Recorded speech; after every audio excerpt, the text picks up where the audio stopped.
I think while you were discussing, you brought in a very interesting point, and that is where my second question comes in.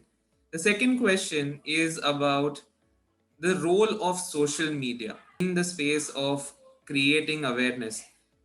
Recently, it's Global Accessibility Awareness Day, and we are seeing tremendous amount of content coming out. But is that content really being used? And what do you think could be done, or do you think that's the right way that is going on right now, or you think there is another way of being more responsible when we are using social media to create awareness?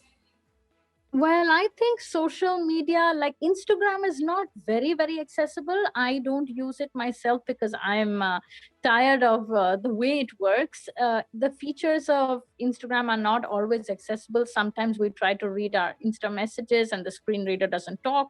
Sometimes we try to read posts, and sometimes so the screen reader should. Instagram should is connected to Facebook, and it should really make itself more screen reader friendly, more compatible, I think. And also when we are adding hashtags on Facebook or Instagram or LinkedIn, we should try to write in capital letters, because we are not inserting any spaces between the words, like inclusion for the blind or inclusion matters. So we how does a screen reader inclusion for the blind, inclusion matters hash disability organizations hash inclusion matters hash inclusion for the blind. So inclusion for the blind is just one word, but if every letter is in capitals, even in our social media we're going to start implementing it, and in other organizations also, so that people can read accessibly what the hashtags are. And also image description, alt text is required when you post images. True. Especially on your website, on your social media, so that people with disabilities can access.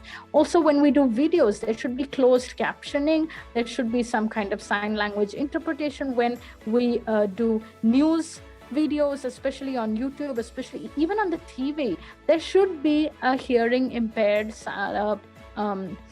a person who can do the sign language interpretation, because a hearing impaired person cannot follow the news. They just hear, okay, the 100 news or 100 words, and there's no sign language interpreter. So every person with each disability has different needs. Also, the assistive technology has to follow the web content accessibility guidelines. Now, where are we now? There are many websites which are not following these things. People don't take these facts into account.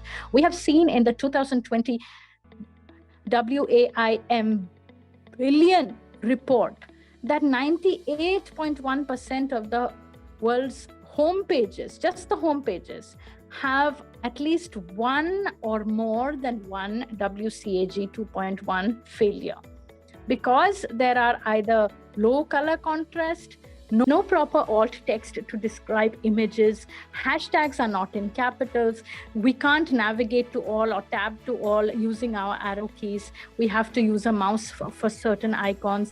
In some websites, there are accessibility errors, 61.9% of accessibility errors, because we cannot use our screen readers. They are not robust. They are not following the POUR, as in perceivable, operable, understanding, and robust. So when I say robust, I mean that all these sites, all these, even the social media platforms and the other websites, should be compatible with assistive technology, compatible with screen readers. Now, Google search engine is very compatible. Facebook, the mobile version of Facebook is very compatible. There are some sites like iWay, which is very compatible. The Access for All site is also very accessible. But Myntra.com, for example, Myntra.com, the clothes site, is not at all accessible. For example, Instagram is not accessible. Swiggy is not so accessible. Zomato also, we can use it, but with great difficulty. We need some kind of sighted help. Paytm, sometimes it's accessible, sometimes it's not accessible. But Google Pay, it's now been upgraded to GPay, and it's now very accessible. We can smoothly and easily use it. But the Yono SBI app, no, it's not accessible. The Arogya Setu app is not accessible. So there are many apps and social media websites that really need to take on the accessibility factor. And this will also increase increase the demand for people to visit these sites. Because if your site is accessible, I'm going to tell my blind friends, okay, visit this site, it's really accessible, man, come and visit. So it's their gain. In the US, if a website is not accessible, they can be sued, but in India these laws are not there. True.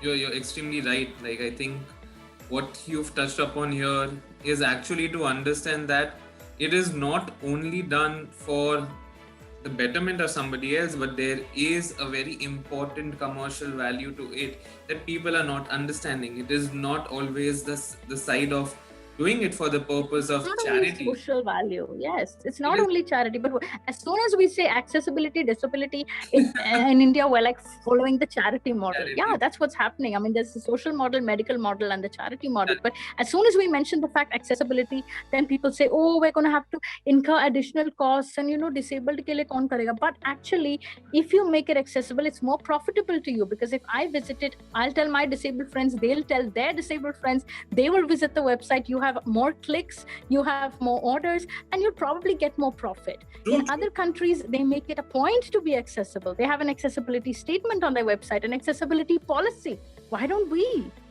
Correct. No, I think what you've touched upon here is fantastic, and I think this is what we wanted to have as part of our discussion.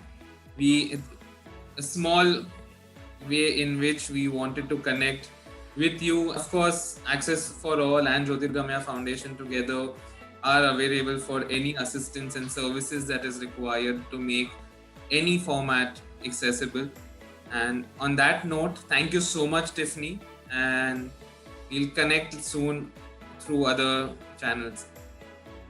Yes, thank you so much. And we're really glad to be collaborating with Access for All and in making inclusion a dream come true. True, definitely. Thank you. Thank you.